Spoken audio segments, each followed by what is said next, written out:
Eh bien, très chers serviteurs des dieux, frères et sœurs en Christ, nous vous saluons au nom de notre Seigneur Jésus-Christ. Nous allons devoir commencer notre partage de la parole de Dieu sur un thème bien, les alliances. Et sur les alliances, on a déjà parlé sur l'alliance avec les bêtes, alliance avec les pierres. Aujourd'hui, on va parler sur l'alliance avec la mort. Nous allons devoir prier, recommandant ce temps entre les saintes mains de Dieu. Seigneur Dieu, nous bénissons ton Saint-Nom. Nous le sanctifions également, Créateur de ceux sur la terre. Permets que ce message soit clair et limpide. Dispose nos cœurs et viens le recevoir. C'est en ton nom, Seigneur Jésus-Christ, que nous venons de prier. Amen. Eh bien, bien-aimés dans le Seigneur, nous sommes là pour la gloire de notre Dieu. C'est pratiquement une émission de l'Assemblée charismatique Le Saint Sacerdoce, située en République démocratique du Congo, plus précisément à Lubumbashi. Et c'est votre humble serviteur, le docteur Baudouin Kabouya Kayeye, et nous continuons à parler sur l'alliance avec les pierres. Est-ce qu'un homme peut-il faire l'alliance avec la mort? Est-ce qu'un homme peut-il faire l'alliance avec la pierre? Est-ce qu'un homme peut-il faire l'alliance avec la mort? Voilà sur ce que nous allons devoir parler incessamment. Et la Bible va nous donner toute la lumière et nous prenons le premier verset. Le premier verset, nous le prenons dans Ésaïe 28, de 14 à 18. Ésaïe 28, de 14 à 18, la Bible nous dit ceci. Écoutez donc la parole de l'Éternel, moqueurs, vous qui dominez sur ce peuple de Jérusalem. Vous dites, nous avons fait une alliance avec la mort. Nous avons fait un pacte avec le séjour de mort. Quand le fléau débordé passera, il ne nous atteindra pas, car nous avons la fausseté pour refuge et le mensonge pour abri. C'est pourquoi ainsi parle le Seigneur, l'Éternel. Voici, j'ai mis pour fondement en Sion une pierre éprouvée, une pierre angulaire, de prix solidement posé. Celui qui la prendra pour appui n'aura point hâte de fuir. Je ferai de la droiture une règle et de la justice un niveau. Et la grêle emportera le refuge de la fausseté et les eaux inonderont l'abri du mensonge. Votre alliance avec la mort sera détruite. Votre pacte avec les séjours de mort ne subsistera point. Quand le fléau débordé passera, vous serez par lui foulés aux pieds. Nous disons Amen à la parole de Dieu. Ici, nous sommes en train de voir que c'est Dieu qui parle. Dieu parle à qui? Dieu parle aux moqueurs. Dieu parle aux dominateurs du peuple de Jérusalem. Qu'est-ce qu'il leur dit? Il a dit que ces gens-là, les moqueurs et les dominateurs de Jérusalem, sont en train de dire qu'ils ont fait une alliance avec la mort. Ils ont fait également un pacte avec un séjour de mort. En quoi consiste cette alliance? Ils disent que même quand le fléau débordé passera, en tout cas, ce fléau ne leur fera aucun mal. C'est-à-dire qu'ils ne vont pas mourir de ce fléau. Comme pour dire, lorsqu'il y aura un fléau, c'est-à-dire lorsqu'il y aura une calamité ou une catastrophe, ou lorsqu'il y aura, par exemple, une épidémie qui va survenir dans une contrée, et ne vont pas en mourir. Lorsqu'il y aura une guerre, ils ne vont pas mourir. Lorsqu'il y aura même des catastrophes naturelles, ils ne vont pas mourir, telles que les inondations, les tremblements de terre, les volcans, de tout ce qui peut arriver comme un malheur public, eux ne pourront jamais en mourir parce que ils ont fait une alliance avec la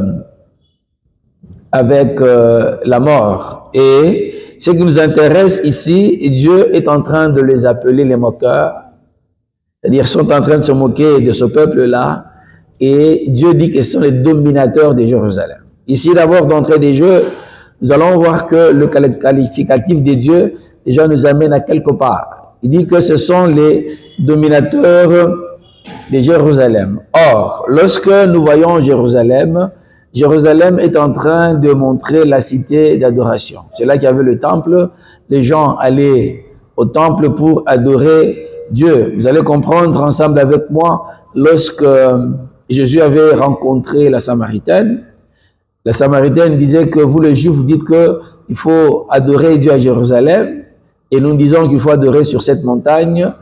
Et Jésus leur avait dit non, tout ça ne sera pas ainsi. Donc, c'est-à-dire, quand on parle de Jérusalem, quand on parle de l'adoration, on voyait Jérusalem. C'est-à-dire, ici, nous sommes en train de voir que lorsqu'on prône l'alliance avec la mort, là, on est en train de prôner, de combattre pratiquement, ou de chercher à dominer sur l'adoration, de sortir les gens de l'adoration, de faire que les gens puissent aller dans l'idolâtrie, dans une distraction, que les gens ne puissent pas arriver à bien adorer l'Éternel. Voilà, c'est un point très important que nous sommes en train de comprendre là-bas, c'est que les tenanciers de cette doctrine veulent détourner les gens de l'adoration, veulent détourner les gens en sorte qu'ils puissent se prosterner devant l'Éternel des armées. J'aimerais prendre juste quelque chose sur ce qu'on a eu à parler autrefois sur l'alliance avec de Pierre, quand on a parlé de l'adoration, parce que ça va presque de pair. Comment est-ce qu'on cherche à combattre l'adoration dans ce cas-là? Nous voyons, nous avons pris l'exemple de notre père de la foi, Abraham, quand il montait à la montagne pour aller sacrifier Isaac. Qu'est-ce qu'il avait dit? Que nous montons ici, nous montons pour adorer l'Éternel. Il a dit au serviteur de rester que lui et Isaac montaient pour adorer l'Éternel. Et quand il a fait l'autel, qu'il cherchait à tuer Isaac, l'ange lui a demandé de ne pas tuer Isaac. Il a dit que maintenant là, nous avons constaté que tu crains l'Éternel.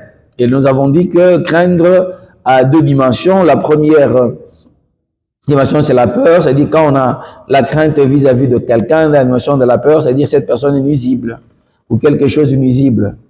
Mais là, ce n'est pas que l'ange disait à Abraham que Dieu était nuisible, non. Là, c'est dans la dimension de la révérence, c'est-à-dire que nous savons que tu honores Dieu, que Dieu occupe une place particulière dans ta vie. Voilà pourquoi l'adoration, c'est donner à Dieu une place particulière. C'est honorer Dieu, c'est lui donner une place qui lui est due. Voilà pourquoi, lorsque les gens peuvent se lever dans le cas d'espèce, ils font l'alliance avec la mort, de telle sorte que lorsqu'il y a des catastrophes, lorsqu'il y a des fléaux, lorsqu'il y a des événements compliqués, difficiles, que tout le monde, où beaucoup de gens peuvent mourir, elles ne peuvent pas mourir, comme pour dire ceux qui disent que non, tu vois, il faut faire le fétiche, ou bien faire quelque chose, ce n'est pas le fétiche, mais c'est une protection. C'est une protection. Dit quelqu'un qui te dira, bien aimé dans le Seigneur, que ceci n'est pas un fétiche, que ceci n'est pas quelque chose de mauvais, c'est juste dans le cadre d'une protection. Comprenez que cette personne est en train de combattre l'adoration parce qu'il veut en sorte que la chose qu'on va te présenter comme gardienne de ta vie puisse avoir une place importante dans ta vie. Il y a des gens qui font ça, il y a même des gens dont on prend leur cordon ombilical, on les amène quelque part. C'est quelqu'un de la famille qui garde ce cordon ombilical, qui se présente comme les sacrificateurs de la famille. Il y a même des gens qui disent que, tu vois, moi, tu ne peux pas m'avoir, tu ne peux pas me tuer, tu ne connais pas là où se trouve mon cordon ombilical. Bien aimé dans les Seigneurs, c'est-à-dire que la caisse qui est en train de garder ton cordon ombilical, tu trouves qu'elle est précieuse, elle est très importante. C'est-à-dire, si quelqu'un volait ça, je ne sais pas ce qui va devenir. Voilà pourquoi tu trouves qu'on doit bien garder, parce que si un ennemi passait par là et qu'il prenait ton cordon ombilical, c'est alors que tu pourras mourir. C'est comme si tu dis que ta vie est gardée dans une caisse quelque part, dans un endroit quelque part, là on a placé le cordon ombilical. Voilà, ce sont des moqueurs, ce sont des dominateurs de l'adoration qui viennent juste pour détourner les gens vers la bonne adoration, c'est-à-dire arriver à adorer Dieu. La deuxième des choses, nous avons évoqué Hébreux 11, de 17 à 19, là où Abraham était en train de dire que lorsque il avait décidé d'offrir Isaac, parce qu'il savait que Dieu est puissant et qu'il était capable de ressusciter Isaac, d'autant plus qu'Isaac avait une promesse de la part de Dieu. Donc l'adoration, c'est dire à Dieu également ce qu'il est, se reconnaître ce qu'il est. Voilà, il voulait montrer à Dieu, il voulait dire à Dieu que tu es puissant. Que tu es puissant, que tu peux ressusciter Isaac, que tu as la puissance de résurrection, et ce que tu dis, il se réalise. Et tu es fidèle dans toutes ces choses-là. Voilà pourquoi, lorsque quelqu'un, il accepte qu'il y a l'alliance avec la mort, et quelque part, sa vie est retenue, dans une caisse quelque part, là se trouve son cordon ombilical, ou bien on lui a donné une bague quelque part, il dit que c'est une bague protectrice, tu ne peux pas mourir, on a fait telle cérémonie, tu veux que ta vie est gardée, même si on venait t'attaquer n'importe comment, on ne t'aura pas. Vous voyez que cette personne-là va arriver à comprendre que la caisse dans laquelle il se retrouve, son cordon ombilical, a une puissance, où la personne qui détient son cordon ombilical a une puissance, où la personne qui lui a donné tel ou tel fétiche pour garder sa vie, conserver sa vie, a une puissance. Au lieu de croire que le tout-puissant c'est le terrain des armées, on commence à détourner. Voilà pourquoi ces gens-là, ils se lèvent pour combattre Jérusalem, ou l'adoration. Et la troisième des choses, nous avons dit, c'est un sacrifice. Vous allez comprendre que lorsqu'on se retrouve dans un sacerdoce, dans une tribu quelque part, et que il y a quelqu'un qui est en train de tenir quelque part le cordon ombilical, il y a toujours des injonctions. On va te dire fais ceci, tout ça, et ces injonctions souvent sont compliquées. Ces injonctions sont compliquées. Voilà pourquoi, bien aimés dans le Seigneur, nous comprenons déjà d'entrée des jeux que les moqueurs là, lorsqu'ils se lèvent et qu'ils sont en train de pousser les gens à arriver à faire l'alliance avec la mort, c'est une manière seulement de se moquer d'eux, c'est une manière quelque part d'arriver à détourner ces gens-là de l'adoration. Et qu'est-ce qu'ils disent encore? Ils disent que, et ils sont quand même sérieux, bien-aimés dans les Seigneurs. Ils disent aussi que même les flots débordés arrivent ne pourraient jamais nous atteindre parce que nous avons la fausseté comme refuge. Ah, bien-aimés dans les Seigneurs, ils disent qu'ils ont la fausseté comme refuge. Donc leur refuge, c'est la fausseté. Or, lorsqu'on parle de la fausseté, c'est le contraire de la vérité. Or, la vérité, c'est la parole de Dieu. La vérité, c'est Dieu. C'est-à-dire la fausseté, c'est contraire à Dieu. C'est-à-dire l'alliance avec la mort, c'est une alliance qui s'est faite en dehors de Dieu. Un enfant de Dieu ne peut pas faire l'alliance avec, parce que vous voyez que les auteurs de cette doctrine, ils ont leur refuge. C'est quoi? Leur refuge, c'est la fausseté. C'est la fausseté, c'est-à-dire chercher à induire les gens dans l'erreur. Et leur abri, ils disent que leur abri, c'est quoi? Ils disent que leur abri, c'est les mensonges. Alors, lorsqu'on parle de mensonges, ce sont des propos qui ne sont pas vrais, mais avec l'objectif de tromper quelqu'un, d'induire quelqu'un à l'erreur. C'est-à-dire, ce gens-là, lorsqu'ils se lèvent, ils sont en train de s'abriter dans le mensonge. Ah, gloire soit rendue à notre Dieu. Nous sommes en train de comprendre, bien aimés dans les Seigneurs, que arriver à réfléchir de cette manière-ci, c'est un problème trop sérieux. C'est-à-dire, ces gens-là, ils amènent le mensonge, ils amènent de fausseté, et avec toutes ces choses-là, c'est là qu'ils sont en train de tenir captifs les gens. Et nous allons comprendre que lorsqu'on parle de mensonges et lorsque on est en train de parler de fausseté, directement, ce qui arrive, on est en train de parler directement de quoi? On est en train de parler de Satan. Voilà pourquoi j'aimerais que nous puissions prendre un texte bien de Jean 8, le verset 44. Jean 8, verset 44 va nous aider à comprendre très bien toutes ces choses. Jean 8, 44 nous dit ceci. Vous avez pour père le diable et vous voulez accomplir les désirs de votre père. Il a été meurtrier dès le commencement Donc le diable, c'est un meurtrier dès le commencement. Il ne se tient pas dans la vérité. Voilà pourquoi il ne peut pas tenir dans la vérité, raison pour laquelle il va se réfugier dans des faussetés. Parce qu'il n'y a point de vérité en lui. Lorsqu'il profère le mensonge, il parle de son propre fond, car il est menteur et le père du mensonge. Donc nous voyons déjà ici, quand ils disent que nous sommes en train de nous réfugier dans des faussetés et nous avons l'abri pour mensonge, ils sont en train de dire que tout ce que nous sommes en train de vous dire, que notre refuge, notre appris, c'est Satan. Parce qu'on nous dit que Satan, c'est lui. Il ne peut pas résister dans la vérité. Il ne résiste pas dans la vérité. Lui, son terrain, c'est des faussetés, ce sont des tromperies, parce que lui, son problème, c'est chercher à induire les gens dans l'erreur. Et on nous dit, c'est lui qui induit les gens dans l'erreur par le mensonge, c'est lui qui ne résiste pas dans la vérité. Qui est-il? C'est un meurtrier. Mais comment peut-il aller? Comment quelqu'un peut-il se retrouver dans une position telle qu'il fait l'alliance avec le meurtrier? Tu fais l'alliance de la mort, l'alliance avec la mort, avec un meurtrier. Bien-aimé dans les Seigneurs. Vous voyez comment est-ce que le diable se moque de gens? Comment est-ce que ces gens, les diables trompent les gens? Comment les diables est en train de tenir captifs les gens dans des faussetés, dans des mensonges? Parce que lui d'abord, c'est un meurtrier. Donc comprends, mon frère bien-aimé dans les Seigneurs, que lorsque tu as donné ton cordon ombilical ou bien une maman qui est en train de me suivre, tes enfants que tu mets au monde, que tu veux, vous avez dans votre famille quelqu'un qui garde les cordons ombilicales de vos enfants.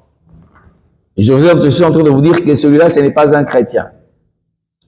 Ce sont des faussetés et il a comme refuge des faussetés et comme abri de mensonges, des tromperies. Il cherche à vous induire en erreur. Mais il a comme chef Satan. Or, Satan, c'est un meurtrier. C'est-à-dire, tu es en train de livrer tes enfants à la mort. Toi-même, tu as dit, tu livres tes enfants à la mort. C'est-à-dire, si quelqu'un fait l'alliance avec la mort, cette personne se livre elle-même à la mort. Parce que, quelque part, bien-aimés dans les Seigneurs, vous qui êtes en train de nous suivre, nous sommes en train de comprendre que le diable ne peut pas protéger quelqu'un de la mort parce que lui c'est un meurtrier, lui c'est un voleur, c'est un destructeur. Et qu'est-ce que Dieu est en train de dire? Que lui il est en train de poser à Sion. Il dit que je suis en train de poser à Sion une pierre. Cette pierre-là, c'est ça le fondement. Celui qui va s'appuyer sur cette pierre n'aura pas hâte de fuir. Ah, maintenant là, la pièce de rechange de cette pierre que Dieu pose à Sion. Nous avons dit que lorsqu'on parle de Jérusalem, on est en train de voir Sion, on voit le temple, on voit l'adoration. Mais maintenant, sur l'endroit d'adoration là, Dieu maintenant, lui, quand il vient, il remplace ce mensonge-là, il le remet en Israël Christ. Il le remet Christ, cette pierre angulaire-là, ce fondement-là, la parole de Dieu, c'est ce qu'il est en train de parler. Et dit, si quelqu'un s'appuie, n'aura pas hâte de fuir. Je suis en train de dire à quelqu'un, lorsque tu t'appuies à Christ, lorsque tu es attaché à Christ, même s'il y a des maladies qui surviennent comme nous avons vécu à un certain moment de corona, le période de corona, il y a des maladies, mpox, tout ça, mais toi qui es en Christ, tu es protégé. Parce que tu n'auras pas à de fuir, Christ est avec toi, Christ est en train de te protéger. Donc notre alliance avec Christ nous protège de la mort. Voilà pourquoi il dit, c'est à Sion, nous devons nous appuyer sur ce fondement-là, qui est à Sion, qui est notre Seigneur Jésus-Christ. Lorsqu'on s'appuie sur ça, on n'aura pas à de fuir. On ne cherchera pas à les faire des alliances quelque part pour ne pas mourir, et quelque part, on n'aura pas besoin d'être trompé. Parce que Christ, quand il vient, il pose la pierre angulaire, et quelque part, ça permet en sorte que nous arrivions à très bien réussir. Mais qu'est-ce qu'il dit encore, toujours dans ce texte, notre Dieu? Notre Dieu, il est en train de dire que c'est avec des grêles qui nous permettra en sorte que ces refuges-là, les services de fausseté, soient totalement renversés. Donc la destruction doit se faire avec des grêles de fausseté. Bien-aimés dans le Seigneur, mais qu'est-ce que nous pouvons comprendre par là? Les grêles, ils vont maintenant détruire les refuges de la fausseté. Là, nous sommes dans Psaume 18, le verset 14. Qu'est-ce que la Bible nous dit? Il dit, l'Éternel tonnant dans les cieux. Le Très-Haut fit retentir sa voix avec la grêle et les charbons de feu. Ah, gloire à Dieu. On dit que l'Éternel tonna dans les cieux. Le Très-Haut fit retentir sa voix. Quand il tonne dans les cieux, il fait retentir sa voix. Quand il fait retentir sa voix, quand on retentit la voix, ce sont des paroles qui sortent. Et ces paroles-là sortent avec des grêles. Oh, nous sommes en train de comprendre que des grêles dont on est en train de parler, des grêles qui est cette pluie-là, qui tombent avec de glaçons. Et nous sommes en train de voir que des grêles qui tombent avec des glaçons n'est que la parole de Dieu. Pour dire ceci, si quelqu'un veut sortir de la fausseté de Satan, on ne peut vaincre la fausseté de Satan que par la parole de Dieu. Voilà pourquoi quand Christ vient à Sion, il apporte la parole, c'est pour que les gens puissent quitter cette fausse doctrine-là de faire l'alliance avec la mort. Voilà pourquoi, bien-aimés dans le Seigneur, ce soir ou ce matin, ça dépend de l'heure à laquelle vous allez nous suivre, nous vous disons ceci, que la parole que nous sommes en train de vous annoncer, ce sont des grêles que Dieu fait retentir. C'est la parole de Dieu qui sort avec des tonnerres. Et cette parole-là vous permet ce soir de comprendre que vous n'avez pas besoin de chercher un refuge quelque part vis-à-vis de la mort. Vous êtes appelés à vous appuyer sur Christ. Vous êtes appelés à vous appuyer sur la parole de Dieu. Et il est en train de dire que les eaux vont inonder maintenant l'abri du mensonge. L'abri du mensonge doit être inondé par les eaux. Et lorsque l'abri sera inondé par les eaux, cet abri sera détruit. Et les mensonges ne vont pas persister, des tromperies ne vont pas persister. Mais lorsque on parle des eaux abondantes là qui vont être dans cet abri-là de mensonges, ça signifie quoi? Nous sommes dans Jean 7, de 37 à 39. Dans Jean 7, le verset 37 à 39, là nous sommes en train de comprendre encore très bien. La Bible nous dit que c'était le dernier jour de la fête. Et ce jour-là, Christ commence à crier. Si quelqu'un a soif, qu'il vienne à moi. Si quelqu'un croit à moi, les fleuves d'eau vive vont couler de son sein. Et la Bible dit qu'il parlait du Saint-Esprit. Oh, gloire soit rendue à Dieu. C'est-à-dire les mensonges, les tromperies, la mauvaise orientation que des faussetés peuvent amener dans la vie d'une personne, c'est avec le Saint-Esprit. Et on peut vaincre ça. Parce que le Saint-Esprit, c'est lui le véritable conseiller. Le Saint-Esprit, c'est lui qui nous guide. Le Saint-Esprit nous ouvre les yeux pour comprendre. Voilà pourquoi, bien-aimé dans le Seigneur, que le Saint-Esprit t'aide à comprendre que tu ne peux pas faire l'alliance avec la mort, pour que tu ne puisses pas mourir lorsqu'il y aura des calamités, lorsqu'il y aura des catastrophes, lorsqu'il y aura des situations compliquées. Et je suis en train de te dire, avec Christ, c'est ta protection. Parce que Christ nous donne la vie, et la vie en abondance. Mais c'est lui le chemin, la vérité et la vie. C'est lui le chemin, la vérité et la vie. Mais comment peut-on faire l'alliance? Et là, on trouve l'abri qui est de mensonges, le refuge qui est de fausseté, qui se trouve être de fausseté. Et le père de tout ça, c'est le diable. Au lieu, c'est un meurtrier. Nous avons deux voies. Soit on choisit celui qui donne la vie, ou soit on choisit les meurtriers. Mais ce soir, avec cette parole bien-aimée dans le Seigneur, j'aimerais que tu commences à comprendre que tu n'as pas besoin d'aller chercher une corde quelque part pour te protéger de la mort. Tu n'as pas besoin que quelqu'un vienne te dire que je prends ta vie, je vais la cacher en dessous de quelque chose, d'un arbre ou d'un animal. Non. En Christ, nous avons la vie éternelle et notre Seigneur Jésus-Christ, c'est lui qui a la clé de la mort et du séjour de mort.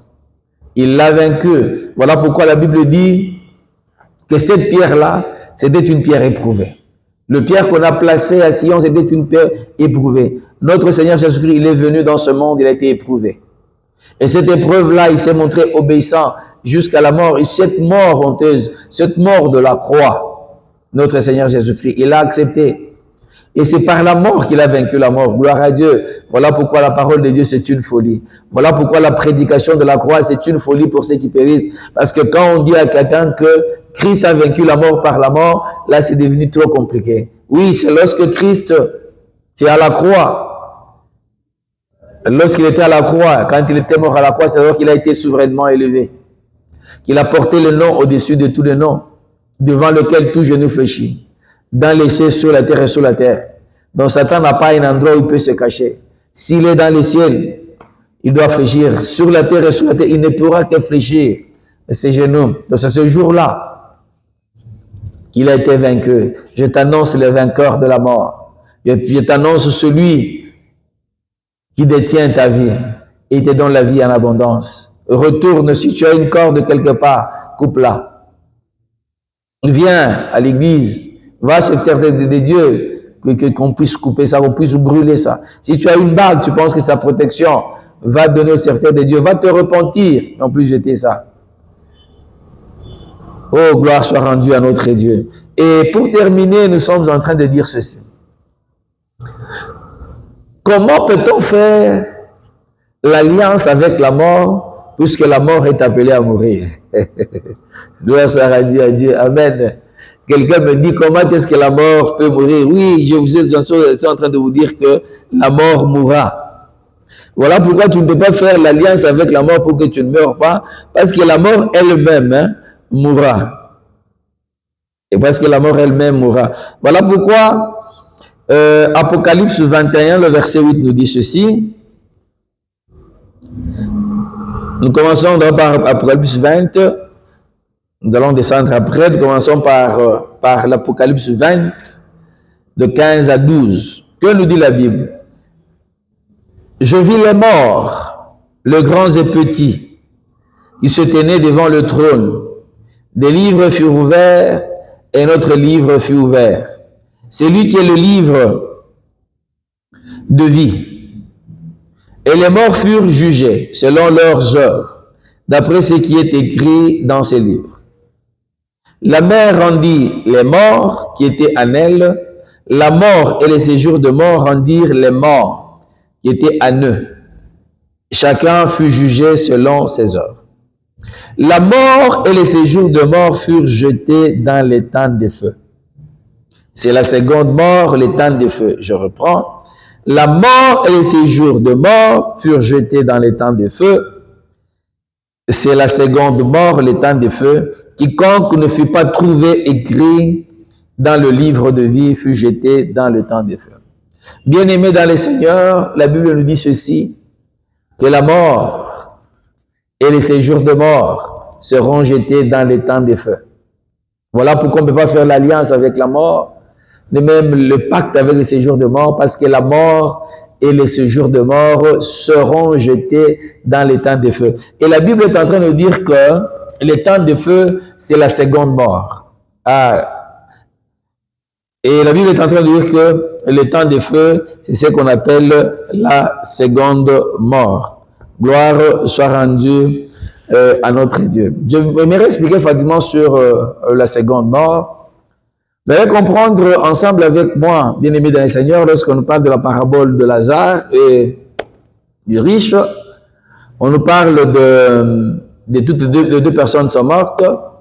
Le riche, lui, il va se retrouver dans l'enfer, dans l'enfer. Parce que quand on lisait d'autres versions, on parle de l'enfer. Et dans cet enfer-là, quand on se retrouve là-bas, il est dans le feu. Et dans le feu, nous connaissons qu'il commence à demander qu'on puisse lui donner même un peu d'eau. Donc, il est. Et ce qui va dans l'enfer-là, c'est l'âme. Or, l'âme, c'est un esprit. L'âme, c'est ça la personne. L'âme, c'est un esprit. La mort d'un esprit, c'est être jeté dans le feu.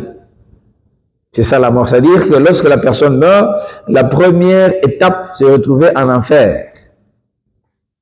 Là où il y a le temps de feu. Pardon, là où il y a le feu, le premier feu. Et maintenant, le jour où Christ descendra, il va changer de cap. Là, maintenant, il va se retrouver comme juge sur le trône blanc. C'est à ce moment-là que lorsque chacune des personnes sera jugée selon ses œuvres, et à ce moment-là, qu'est-ce qu'il fera? Ces personnes-là, dont le nom ne sera pas dans le livre de vie, va être jetée dans les temps de feu. On parle de la seconde mort. C'est-à-dire la première mort, c'est dans l'enfer, et la deuxième mort, c'est l'âme qui est jetée dans les temps de feu. Et nous sommes en train de voir que Satan, c'est-à-dire que la mort et même les séjours de mort, eux ne vont pas se retrouver dans la première mort, mais eux vont connaître directement la deuxième mort. Amen. Ils vont connaître directement la deuxième mort. Voilà pourquoi on ne peut pas faire l'alliance avec ceux qui pourront mourir. Amen. Parce que la mort va mourir et on ne sait pas faire l'alliance avec. Prenons maintenant Apocalypse 18, le verset 8.